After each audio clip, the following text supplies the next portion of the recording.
अस्सलाम वालेकुम एवरीवन। कल हमने पढ़ा था इंट्रोडक्शन टू बायोलॉजी और आज हम पढ़ेंगे divisions and branches of biology. Biology को 3 हिस्सों में डिवाइड किया गया है।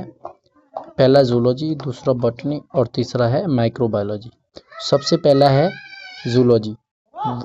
जूलॉजी क्या है? The word zoology is derived from Greek language zoon meaning animals. Zoon का मतलब क्या है? एनिमल्स। और logos, logos meaning the study और नॉलेज। कि लोगस का मतलब क्या है? स्टडी या नॉलेज।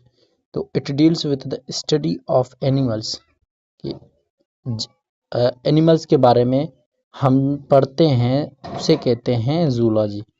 ठीक है, यानी जानवरों के बारे में हम पढ़ते हैं तो उसे क्या कहते हैं? जूलॉजी। बॉटनी क्या है? Botany, the word botany is taken from Greek language botany meaning plants and logos meaning study or knowledge. So it deals with the study of plants. Botany का मतलब क्या हुआ? plants. Zoon का मतलब क्या था? animals. So zoology animals के बारे में पढ़ते हैं और botany किसके बारे में पढ़ते हैं? हम plants के बारे में। तो ये दोनों क्लियर हो गए होंगे इंशाल्लाह। और तीसरा है microbiology. It deals with the study of microscopic organisms such as a bacteria, etc., which can be seen only with the help of microscope. So microbiology हम कहते हैं वो ऑर्गेनिज्म के बारे में जो हमें खुली आंख से ना दिख सकें, हम उन्हें सिर्फ और सिर्फ माइक्रोस्कोप की हेल्प से देखें, तो उसे हम क्या कहते हैं? माइक्रोबायोलॉजी। ये हुई इनकी डिवीजन। अब इनकी ब्रांचेस के बारे में हम पढ़ते हैं। तो branches of biology. Modern biology deal with the structure, function and many other description of living things. Advance research during the 20th century has led to the division of biology into specialized branches. Some important branches are defined below. सबसे पहला जो है वो उसकी biology की branch है morphology. Morphology क्या है? The study of external form and the structure of organisms. Morphology क्या होती है? वो जो हम पढ़ते हैं मॉर्फोलॉजी में external structure and function of organisms पढ़ते हैं।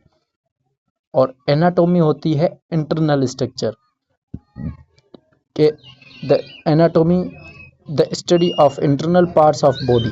उसमें क्या है कि उस मॉर्फोलॉजी में होता है external form, external part of the organism body, and the anatomy में हम क्या पढ़ते हैं कि इंटरनल स्ट्रक्चर ऑफ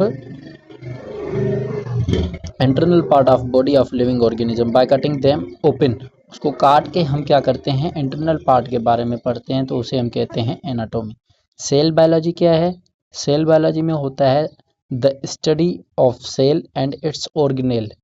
यानी कि सेल बायोलॉजी में हम क्या करते हैं कि सेल के बारे में और उसके जो ऑर्गेनेल्स मौजूद होते हैं, मिसाल के तौर पर है ये साइटोप्लाज्म है, गोल्जी अपैरेटस है, माइटोकॉन्ड्रिया है, एंडोप्लाज्मिक रेटिकुलम है, या ऐसे जो भी चीज़ें हैं सेल में उसके बारे में हम पढ़ते हैं। हिस्टोलॉजी, चौथा नंबर क्या है? Histology. Histology the study of structure of tissues of plant and animals.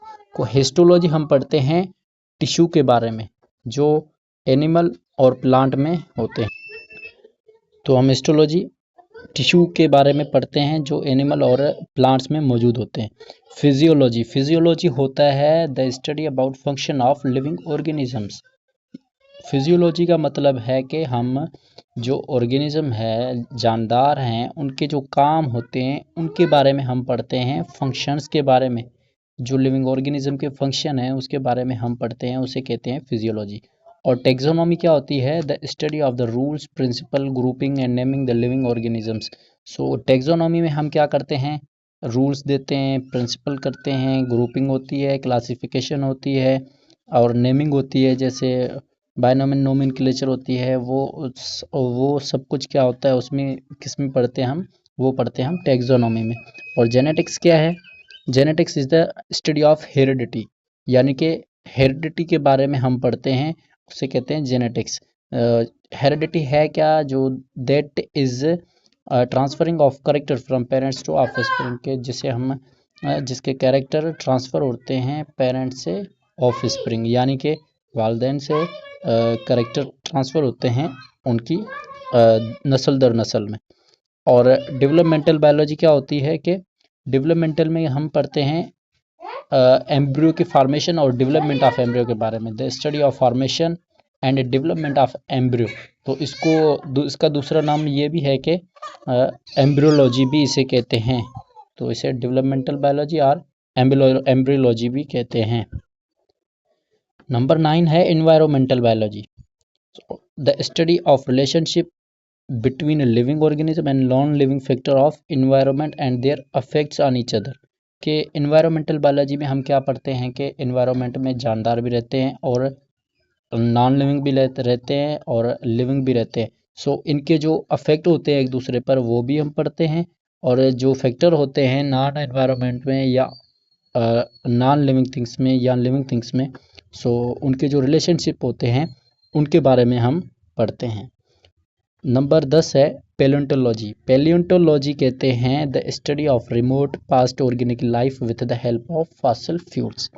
पैलियोंटोलॉजी कहते हैं जो पास्ट में गुजर गए हैं, जो जानदार जो लिविंग ऑर्गेनिज्म जो पास्ट में गुजर गए हैं उनके बारे में हम पढ़ते हैं, तो उसे हम कहते हैं पैलियोंटोलॉजी। और किसकी मदद से करते हैं हम? With the help of fossils की ज़रिए। नंबर 11 है biotechnology, the study about technique for manipulation of gene to bring the changes in structure and location of genes to achieve desirable characters is called as biotechnology. Biotechnology simple में ये है कि जो techniques इस्तेमाल होती हैं ज़िंदगी में, तो वो जानदारों के लिए जो फ़ायदेमंद हो वो टेक्निक इस्तेमाल करके जो जानदारों की ज़िंदगी है उनको आसान बनाया जाता है। नंबर 12 है socio biology, the study of social behaviour of living organisms. इसमें हम क्या पढ़ते हैं कि जो सोशल बिहेवियर होते हैं लिविंग ऑर्गेनिज्म के आपस में इंटरेक्शन बिटवीन देमसेल्व्स, जो सोशल बिहेवियर्स होते हैं ऑर्गेनिज्म के, उसके बारे में हम पढ़ते हैं सोशो बायोलॉजी। और पैरासाइटोलॉजी क्या होता है? पैरासाइटोलॉजी होता है द स्टडी ऑफ पैरासाइट्स, जो इंसान के अंदर होते हैं पैरासाइट्स, एनिमल्स होते हैं जो इंसान के अंदर नुकसानदा होती हैं, उसे हम क्या कहते हैं? पैरासाइट्स। जो एनिमल प्रेजेंट होते हैं हमारे अंदर बॉडी में। अब है 14, नंबर 14 में है pharmacology, the study about action of drugs.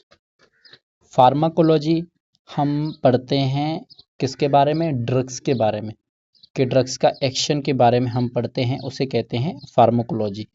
और 15वां है molecular biology, study of organic molecules, the study of organic molecules which constitute cell and its organelles. के मॉलिक्यूलर बायोलॉजी क्या होती है कि मॉलिक्यूल्स के बारे में पढ़ते हैं, और जो चीज़ जो मॉलिक्यूल्स सेल को बनाते हैं, कंस्टिट्यूट करते हैं सेल को, और सेल के ऑर्गेनेल्स को जो बनाते हैं हम, उनके बारे में पढ़ते हैं।